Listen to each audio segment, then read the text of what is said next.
mean, that sounds like it makes you fulfilled. Just so you excitedly said that. But please get, like, that's the whole point of asking a question like that, is to get a deep answer and cut through the bullshit. Go even deeper than that, my mom passed away in 2009. Wow. I was born and raised in DR, you know, raised by, you know, my family, grandma, aunts.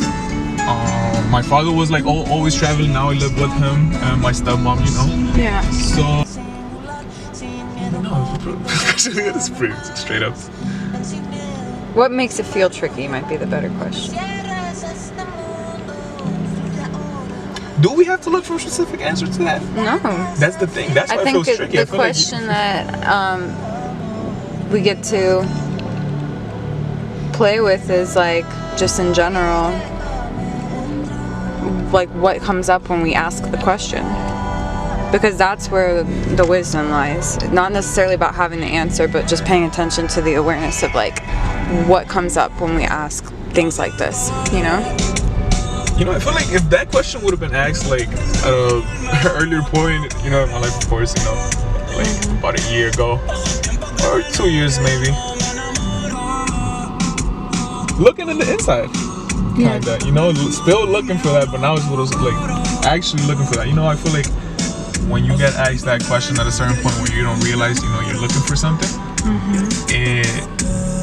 the question, that's when the question is tricky. You think, you know, it's materialistic, or you know, you're looking outside yourself for the answer. So now that I, you know, tried answering the question, and you know, with that in mind that you said that it's projecting, you know, it shows that I'm growing. Growth is a beautiful thing. It really is. What a question! Oh my god! What a question! Yes. It's a pleasure to meet you. Calm. Like, since I got to this country, I got to the country in 2011, like 2 years after my mom passed. I'm 23, so this means that I've been living in DR for half of my life and then half of my life here. And I feel like this is where I'm like finally like in an in-between kind of world. So I'm like used to like having my family and not having my family, and like, you know, yeah. One thing that I did when I was over there was actually this. I recorded and took pictures of everything in this little. Well, you got really excited when I pulled this thing out. Yes. Sounds like you love documenting stuff. But I've actually just started doing it last year. So when I closed my thrift store, I kept like most of the cameras. And bro, that must have been awesome. Yes, I kept right before. Well, we were talking about fulfillment. We were talking about the unbridled ambition. Yeah, and then the cameras. The cameras, yeah. But what were we talking about? Oh, that's what I was doing when I was in DR. But what were we saying? What were we talking about the DR trip?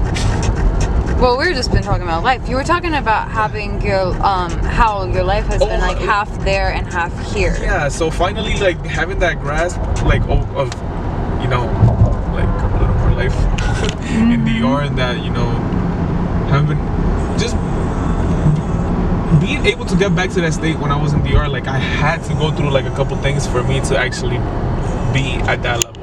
Yeah. So what I mean is like, you found that place of centered peace within yourself in the past 2 years, despite that's what you were saying. Yeah. Oh yeah. So for example, like when I went to DR, like I was in that state of, you know, just let go. And I feel like it kind of happened.